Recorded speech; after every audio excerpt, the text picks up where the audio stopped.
So I'm going to line it up, get it somewhere lined up in there, give it a little bit of a smush around, let it smear out a little bit. Increases its contact surface area on the inside there, so you're not just hitting where you actually put the glue in. It'll actually give you more surface area for it to all bond to. Get it all lined up where I need it. And again, this doubler template was cut from the same template that the original doubler is from. So if you cut it all right on the lines, use your straight edge when you need to use your straight edge. You know, pay attention to what you're doing. Everything should line up nice and perfect. And if you see that inside there, double layer of doublers on the inside, just like that. And then of course you got, you know, all that protection up in the front right there. This is the area where your wing's gonna pass through. That'll all be cut out after I got this fused together. And then of course, we can try fitting the power pod. So, here we go. Got our power pod. This power pod, I actually have a thread on this power pod. It's one of those more indestructible power pods. I'm not really big on the sacrificial lamb of the power pod kind of thing. I've built so many power pods already that I'm kind of tired of building them, so I do have a thread on this one as well.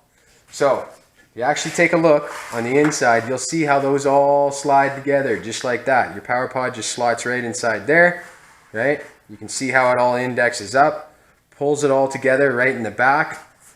It'll actually bring the top of my power pod. If you see right inside there, you'll see how that power pod slides in right at the top. It's got nowhere else to go. It already helped me index the dowels in the top. I didn't even have to look at it.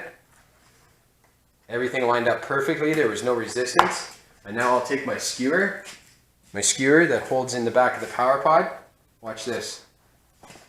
Super easy. Lines up all the holes just perfectly. No tearing, no ripping, no adjusting, none of that. I find it to be a huge advantage.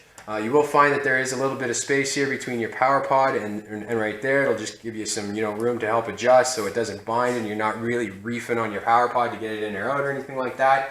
But by the time that power pod slides into the back right there, everything's kind of pushed together, indexes your holes perfectly, and voila. There you go. Super easy stuff. You know, these are all just kind of things that I've kind of played around with in the past. With the power pods and everything like that, I've built so many of them. I got a lot of you know, feedback on, you know, whether the power pod should be that sacrificial lamb or not. This is just what I choose to do. If you choose to build your power pod in different ways, or you have a different idea on how this could work out for you, please post it, throw it out there. The best part about being on an open forum or anything like that, or even on YouTube, there is so much to learn from there. And doing what I'm doing right now by giving you guys these videos, you don't have to do the searching around on YouTube, finding little bits and pieces from, you know, half a dozen different channels or different videos. You can get it all in one place. I'm just kind of compiling it for you. Anyway, that's my next tip, and hope you guys like it. Like and subscribe, and we'll see you on the next one. Adios.